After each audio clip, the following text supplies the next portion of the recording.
الحمدللہ درود پاک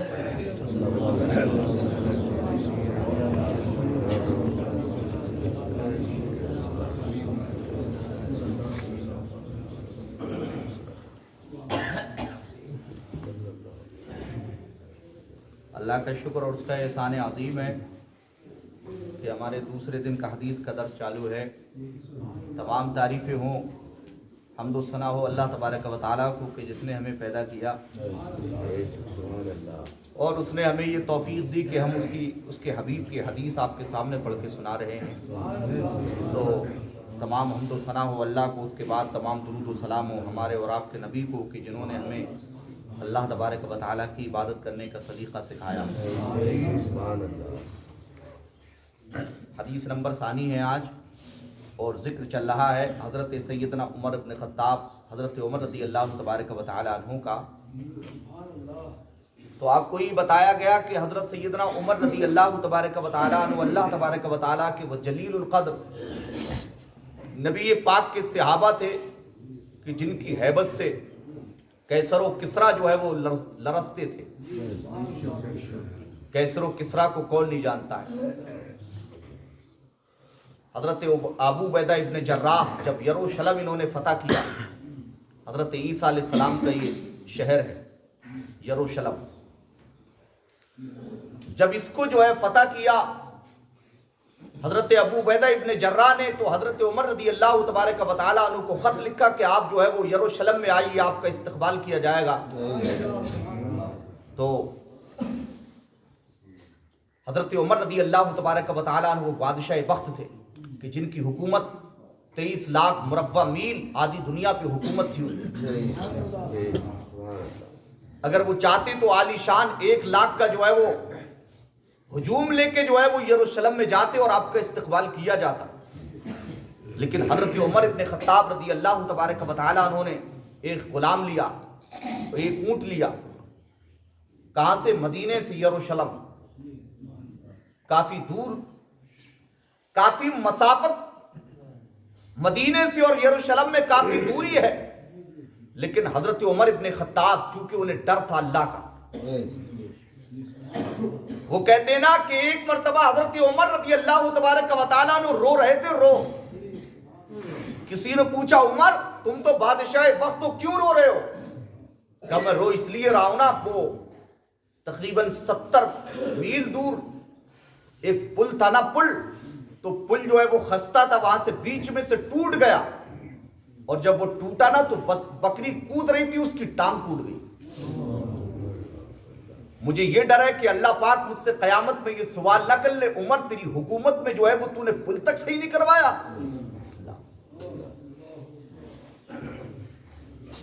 کہاں گئے آج کے بادشاہ، آج کے حکمران کہاں گئے کہ جو اگر جو ہے حکومت پیسہ دیتی تو پورا پورا ہڑپ کر جاتی، پورا پورا پیسہ ہڑپ کر رہے ہیں۔ سب سے سوال ہوگا وَمَن يَعْمَلْ مِثْقَالَ ذَرَّةٍ خَيْرًا يَرَهُ وَمَن يَعْمَلْ مِثْقَالَ ذَرَّةٍ شَرًّا يَرَهُ۔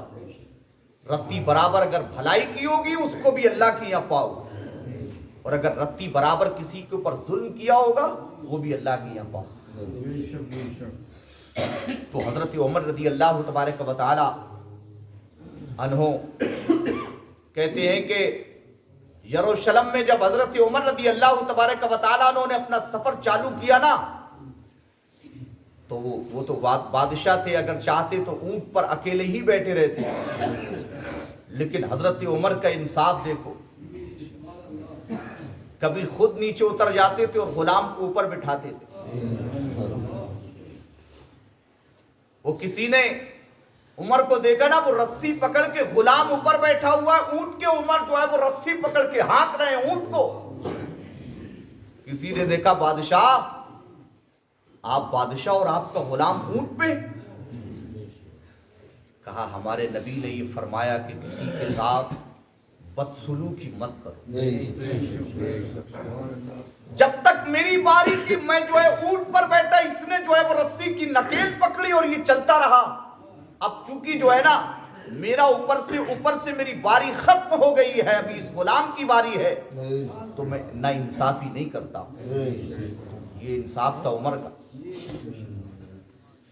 آج انسان حضرت عمر کی بات تو دور کی بات ہے، ہم اپنے نبی کی سیرت پہ عمل نہیں کر رہے ہیں صاحب۔ ہر بندہ دوسرے کا گریبان پکڑنے کے لیے تیار ہے، بس پیسہ مل جائے دنیا میں پیسہ۔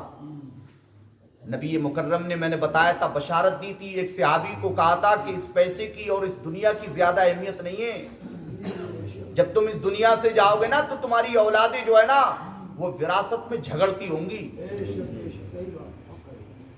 تمہیں جو ہے نا انسان جو ہے وہ تمہیں امیر نہیں کہے گا۔ اس وقت کہا گیا، رسول اللہ فرماتے ہیں کہ تمہارے نام تک کو دنیا بھلا دیتی ہے، یہ کہتی ہے کہ موتا اور میت کو کفن کب دیا جائے گا، غسل کب دیا جائے گا۔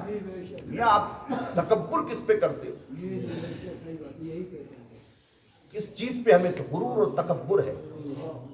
وہ عمر تھے یار، ایک شخص گیا ملنے کے لیے حضرت عمر کے پاس میں۔ حضرت عمر جو خلیفہ رہے نا وہ 10 سال 6 مہینے 4 دن رہے، حضرت ابو بکر 2 سال رہے، ان سے اللہ نے خلافت کم لی، لیکن حضرت عمر رضی اللہ تبارک و تعالیٰ عنہ 10 سال 6 مہینے 4 دن خلیفہ رہے۔ تو خلیفہ وقت ہو، اللہ اکبر، سردار ہو، لوگ تو یہ سمجھتے تھے نا عمر سونے اور چاندی کے کپڑے پہنے ہوں گے، لیکن جب حضرت عمر سے ایک شخص ملنے کے لیے، ملاقات کرنے کے لیے گیا نا تو کسی سے پوچھا، مجھے اس عمر کا پتہ بتا دو جس کی ہیبت سے شیطان بھی بھاگتے۔ تو انہوں نے کہا کہ عمر جو ہے نا کس کوٹری میں رہتے ہیں، سونے اور چاندی سے بنی ہوئی کوٹھی ہے کیا وہ؟ تو اس غلام نے کہا تھا، نہیں یار، حضور کا دیوانہ وہ کسی کوٹھی میں نہیں رہتا، وہ یا تو مسجد نبوی کی ٹوٹی ہوئی چٹائی پہ بیٹھا ہوگا یا بیت المال کے باہر جو ہے نا مال کا پہرا دیتا ہوگا۔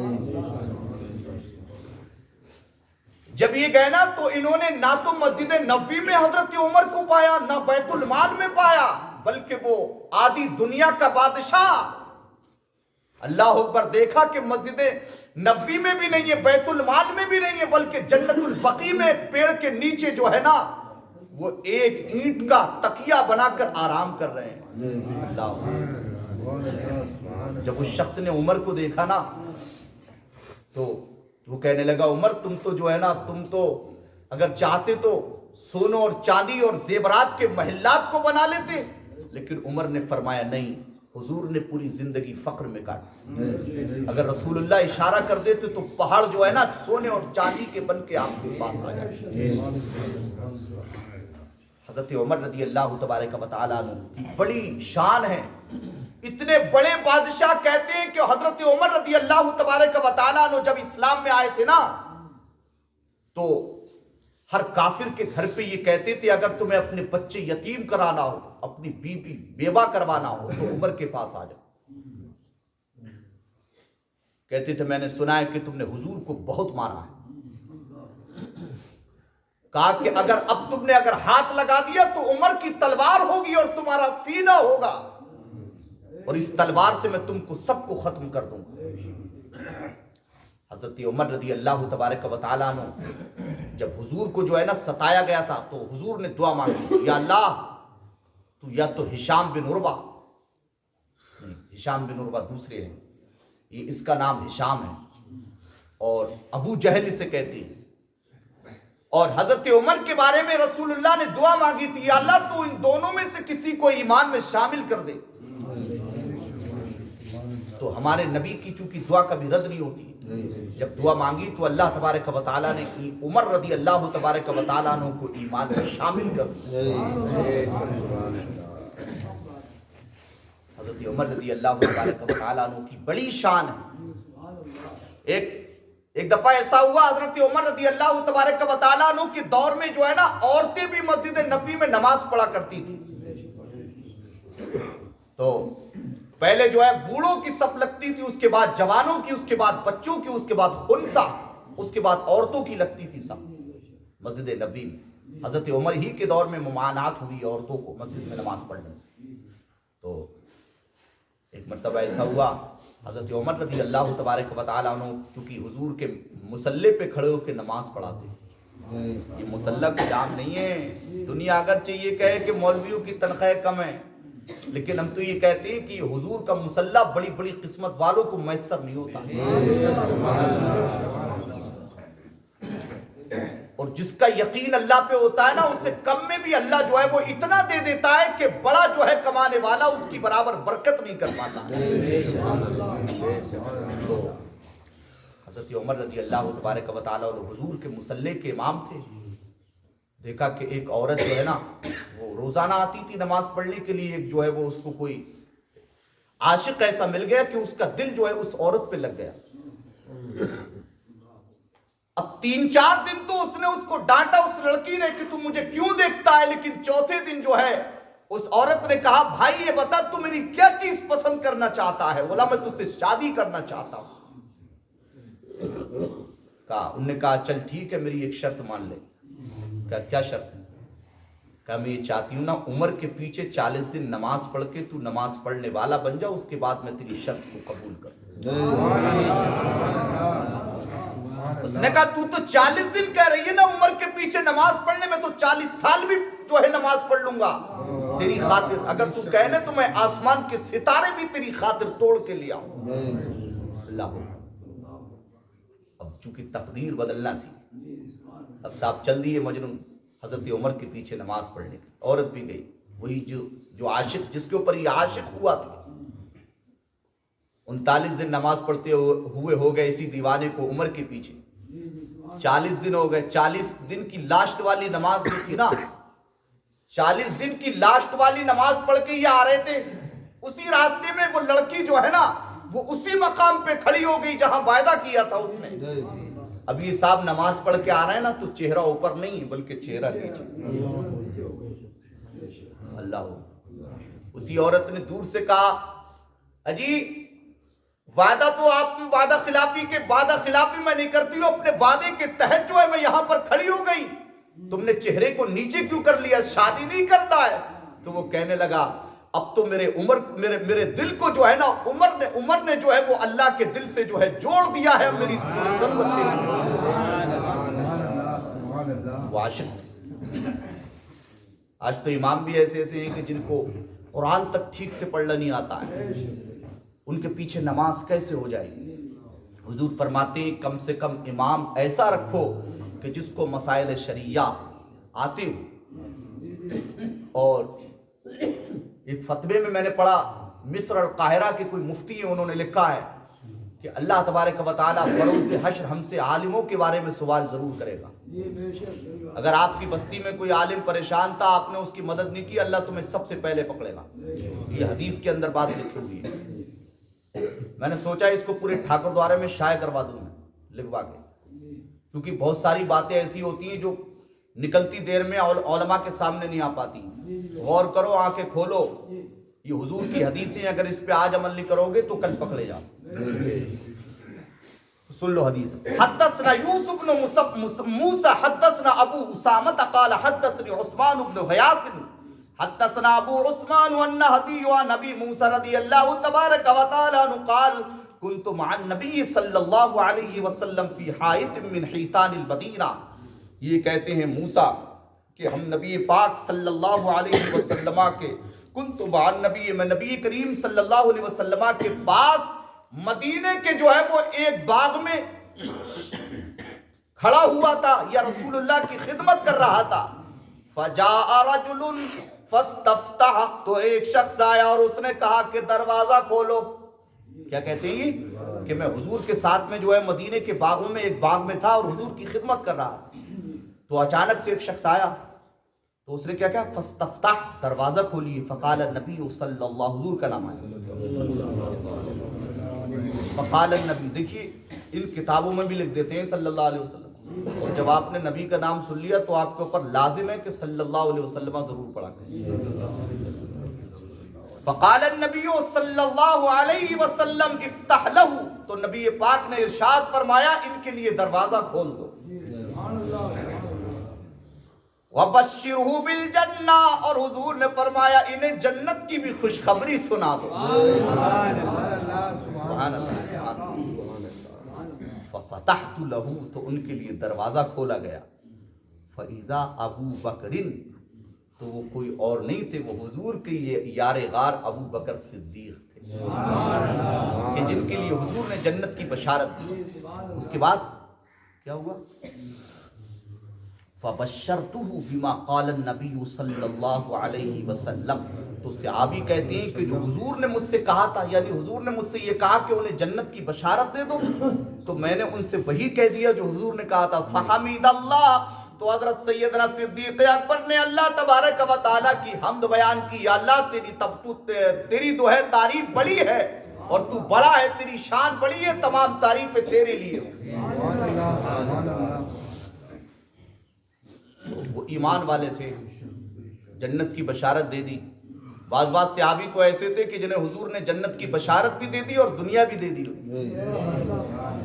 میں نے بتایا نہیں تھا، ایک صحابی آئے کہنے لگے یا رسول اللہ میری آنکھیں چلی گئی ہیں.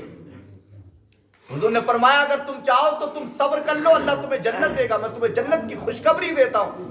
لیکن کہنے لگے یا رسول اللہ نہیں، وہ جنت تو میں نے جو جنت دینا تو آپ نے وعدہ کیا ہے نا، میں تو آنکھ مانگنے کے لیے آیا ہوں. تو دونوں کام ہو گئے. رسول اللہ صلی اللہ علیہ وسلم نے ہاتھ پھرائے تو اللہ نے ان کو جو ہے وہ آنکھیں بھی واپس کر دی اور ان کے لیے جنت بھی اللہ نے مہیا فرمائی. تو کیا ہوا؟ ثم جاء رجل، پھر اس کے بعد میں ایک آدمی دوسرا آیا. فاستفتح، تو حضور نے فرمایا، اس نے کہا کہ دروازہ کھولو. فقال النبی صلی اللہ علیہ وسلم، تو حضور نے ارشاد فرمایا دوسرے آئے ہیں نا تو ان کے لیے بھی دروازہ کھولو. افتح لہو، ان کے لیے بھی دروازہ کھولو. وبشرہ بالجنہ، اور حضور نے فرمایا ان کو بھی جنت کی خوشخبری سنا. یا اللہ کیا زمانہ ہوگا حضور کا. وہ حضور کی شان تھی سبحان اللہ کہ ان کا سایہ زمین پر کبھی نہیں آیا. اور کہتے ہیں کہ آج بھی گنبد خضرا کا سایہ نہیں ہے، حضور کے روضے کا سایہ نہیں. حضور کی شان کیا ہے، جس کے لیے جو زبان سے کہہ دیا وہ ہو ہی گیا. ایک امیر جا رہا تھا، حضور پاک کے کسی صحابی نے کہا لا کچھ دے دے. تو فقیروں کو چونکہ دنیا حقارت کی نظر سے دیکھتی ہے نا، آج تو دنیا کپڑے والوں کو دیکھتی، اچھے کپڑے والوں کو، علم نہیں دیکھتی انسان. میں نے دیکھا بیچارے پاس پڑھے لکھے بڑے بڑے قابل ہوتے ہیں، ان کے کپڑے اچھے نہیں ہیں نا تو دنیا انہیں پھونکتی ہے دور. صحابی تھے حضور کے، اور صحابی سے سبحان اللہ حضور کو جس نے دیکھا تو دے دے. اس نے دھکا دیا، حضور سے کہا یا رسول اللہ اس نے ایسا کیا. نبی پاک صلی اللہ علیہ وسلم نے اس کے لیے بد دعا نہیں کی. کہا تمہیں کیا چاہیے؟ کہا رسول اللہ مجھے یہ چاہیے، میرا پیٹ، مجھے بھوک بہت لگ رہی. سرکار نے اشارہ کیا تو اللہ تبارک و تعالیٰ نے ان کے سامنے وہ چیز مہیا فرمائی. جب اس نے حضور کی صدا کو دیکھا نا، اگر حضور چاہتے تو اس کے لیے بد دعا کر سکتے تھے، لیکن حضور نے بد دعا نہیں کی. جب اس نے حضور کے اس عمل کو دیکھا تو وہ قدموں پہ گر گیا. کہنے لگا یا رسول اللہ میں نے بادشاہ بہت دیکھے لیکن آپ جیسا بادشاہ میں نے کہیں نہیں دیکھا. تو دنیا ہے، کبھی بھی کسی کو اپنے سامنے کسی کو جو ہے وہ چھوٹا مت سمجھو. ہمیشہ جو ہے دوسرے کو اگر آپ عزت دو گے تو اللہ تمہیں بھی عزت دے. تو کیا فرمایا؟ فقال النبی صلی اللہ علیہ وسلم افتح لہو، حضور نے فرمایا ان کے لیے دروازہ کھولو. وبشرہ بالجنہ، اور ان کو جنت کی خوشخبری سنا دو. ففتحت لہو، تو ان کے لیے دروازہ کھولا گیا. فاذا ہوا عمر، تو وہ کوئی اور نہیں تھے، وہ حضور کے پیارے صحابی حضرت عمر ابن خطاب. 12 لوگ ہیں شاید کہ 12 یا کچھ اور ہیں صحابی جن کو حضور نے دنیا ہی میں جنت کی خوشخبری دی. فاخبرتو بما قال، تو فرماتی کہ میں نے وہ کہہ دیا ان سے جو نبی پاک نے فرمایا تھا. فحمد اللہ، تو انہوں نے اللہ تبارک و تعالیٰ کی حمد بیان کی. ثم استفتح رجل ثم استفتح رجل پھر کوئی ایک شخص آیا اس کے لیے جو ہے وہ اس نے کہا کہ دروازہ کھولو، فقال علی افتح له، تو حضور نے مجھ سے فرمایا کہ ان کے لیے دروازہ کھولو، وبشره بالجنہ علی بلوى تصیبه، فرمایا اور ان کے لیے اور ان کو جنت کی خوشخبری اس شرط پر دو کہ انہیں مصیبت پہنچے گی، فَإِذَا عُثْمَانُ، تو جب ان کو جنت کی خوشخبری دی گئی اور جب دروازہ کھولا گیا نا تو وہ حضور کے تیسرے صحابی اور خلیفہ حضرت عثمان غنی تھے۔ فَأَخْبَرْتُهُ، تو میں نے بما قال، تو میں نے نبی کریم نے جو کہا تھا اس کی خبر دے دی۔ قال رسول اللہ صلی اللہ علیہ وسلم فحمد اللہ، تو انہوں نے اللہ کی حمد بیان کی، ثم قال اللہ المستعان، پھر انہوں نے کہا اللہ تبارک و تعالی ہی تمام چیزوں کا پالنہار اور مالک ہے۔ تو اس حدیث سے پتہ یہ چلا کہ حضور کے صحابی حضرت عمر ابن خطاب کہ جن کے لیے حضور نے دنیا ہی میں جنت کی خوشخبری دے دی، اور بادشاہ اور غنی بنو تو عمر ابن خطاب کی طرح بنو کہ بادشاہ آدھی دنیا کے بادشاہ، لیکن لباس جو ہے نا وہ متوسط ہی لباس رہتا تھا۔ کہتے ہیں کہ عمر جو ہے وہ بیت المال سے 2 جوڑے لیتے تھے سال میں، اور جوڑے بھی کیسے ہوتے تھے نا، ایک ایک جوڑے پہ جو ہے وہ 17 پیمند لگے ہوئے ہوتے۔ ایک دفعہ مدینے میں آگ لگ گئی نا تو وہ بادشاہ تھے، ان کی حکومت جو ہے نا وہ ہواؤں پہ بھی حکومت تھی، زمین پہ بھی تھی، آگ پر بھی حکومت تھی۔ تو جس نے زمین پہ عدل کیا ہو، انصاف کیا ہو نا، تو اس کا حکم تو ہوائیں بھی مانتی۔ کہتے ہیں ایک مرتبہ آگ لگ گئی، مدینے کو جا رہی تھی، عمر کے پاس میں عمر تمہاری حکومت ہے، حضرت عمر نے کہا لو میری یہ قمیص لے کے جاؤ۔ اللہ اکبر۔ کہتے ہیں کہ صحابہ جب عمر کی قمیص کو دیکھتے تھے تو بڑا دہڑ دہڑ کے روتے تھے، یا اللہ تو ہمیں غربت نہ دے، یا اللہ تو نے جو ہے نا ہمیں جتنا مال دیا ہے وہ ہم اپنی غربت تو سہ لیں گے، لیکن وہ بادشاہ بخت ہیں، آدھی دنیا کے بادشاہ، یا اللہ تو انہیں جو ہے وہ کثیر مال دے دے۔ لیکن عمر کہتے ہیں کہ میں نے کبھی بھی مال کو نہ چاہا۔ 17 پیمن جب قمیص پہ لگے ہوئے اس آگ کی جانب عمر کی قمیص کو کیا گیا نا، تو حدیث کے اندر آتا ہے کہ عمر کی قمیص کو جب دکھائی تو آگ پیچھے بھاگنے لگی۔ تو بادشاہ تھے عمر ابن خطاب۔ اللہ تعالیٰ اپنے حبیب کے صدقے میں حضرت عمر سے محبت کرنے کی توفیق عطا فرمائے۔ اللہ تبارک و تعالیٰ ہمیں حضور کی سیرت پہ عمل کرنے کی توفیق عطا فرمائے۔ مالنا الا البلاغ السلام۔